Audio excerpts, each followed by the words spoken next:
Do you know what personality or psychometric traits you need to master in order to succeed as an entrepreneur? Have you ever considered it? Well, I'm going to share a quick overview of what you need to know to be a successful entrepreneur into 4 categories. Now, if you want to learn more about these categories or individual traits, make sure you grab your free copy of my ebook, The Psychometrics of a Successful Entrepreneur. That link is going to be down below in the notes, so go and grab your copy. Now, the first category is called interpersonal traits, and these traits influence your overall effectiveness when interacting with others. Basically, they help you influence others and communicate effectively to a degree. It's part of the equation. It's not the full equation for effective communication, but we'll get to that second part in a second. Now, you need to be an extrovert who desires to be viewed as socially desirable and cares about their reputation. But here's the thing. This needs to be just right. If you care too much about what people think about, it's going to put you in trouble because you're going to have to make some hard decisions that some people aren't going to like. It's just part of the entrepreneur walk. You're also going to need to be conscientious, meaning you're going to have to place others or tasks before your needs at times, and you're going to need to be concerned with morals and ethics. That's really important. Now, if you have low conscientiousness, then you are only going to care about yourself, and that's really going to show in conversations and even in your work to a degree. Your customers will figure it out. You'll also need to be comfortable being the center of attention. You'll need to have high trust, and by the way, trust is directly connected to optimism. You're going to need to trust people, which can be very difficult for some people. Lastly, in this category, you're going to need to have a healthy level of nurturance. Too much is going to be troublesome for you too, because you're going to need to learn how to say no and not overly care about how people are going to view you or if you're hurting their feelings. Now, the next category is dedication traits, which influence your ability to have a single-minded focus on your mission. Here's the thing. I have worked with entrepreneurs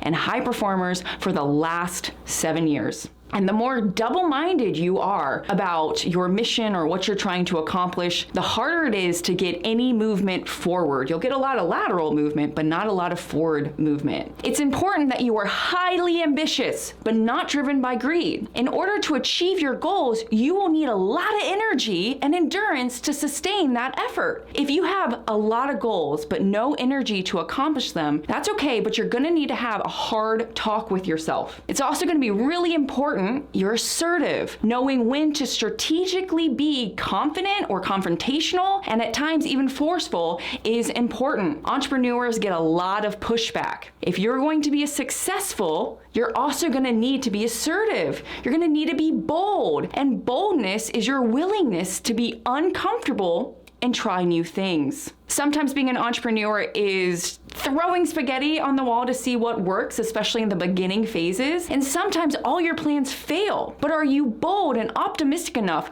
to keep trying, to keep implementing that effort, to keep up that endurance and ambition? Entrepreneurs also need to be coachable, meaning they have respect for authority figures and the management process. A lot of times they don't want to do the little itty bitty processes in managing things. Entrepreneurs spend a lot of money on personal and business development. If you aren't willing to listen to others, let me ask you, why should anyone listen to you? Of course, entrepreneurs need to have a high leadership, which means they have a strong desire to control one's environment and the people in it. This is hugely important if you want to be a successful entrepreneur. The third category is organizational traits. Organizational traits tell me how effective your executive functioning system in your prefrontal cortex is working. Now, this is your ability to organize, arrange, and manage, and even effectively communicate all the elements of business and your personal life.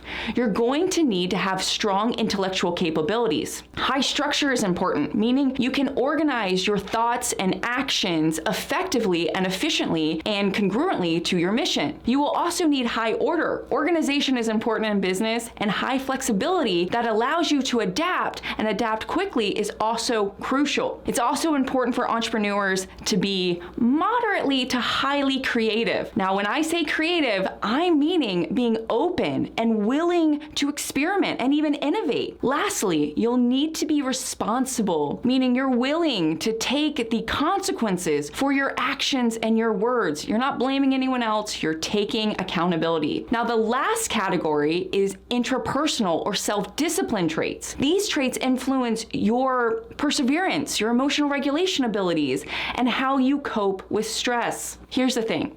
All these traits that I've shared so far, they build on one another. If one is low, that can impact all the other traits. And they work together in clusters. So when you increase one, you actually can increase all, or when you decrease one, you can actually improve the rest. Now, I've been doing psychometric testing for the last 7 years, and what I found is interpersonal traits can get really messy with a lot of high performers, and this ultimately hinders their performance. Entrepreneurs need to be highly self-confident, which is not the same as having healthy self-efficacy, which is important. But here's the thing. You can have high self-confidence and low self-efficacy, so we want to make sure we iron that out too. Now, self-confidence is trusting yourself with your talents, abilities, and efforts in a particular area. Now, speaking of that emotional regulation, you're going to need to know how to keep your composure, how to compose yourself, meaning you can control and regulate your emotions. It's very important you're tough-minded. Think of a duck where the water just rolls off of them. You're going to get a lot of crap thrown at you, especially if you're online, right? There's lots of trolls. And as entrepreneurs, you're going to want to just let that experience go really quickly. When you're tough-minded, it's easier to navigate the pain of all of this crap, right? Tough-mindedness means you can function in unpleasant situations. If anxiety and stress is causing you to avoid what you need to do, then you now know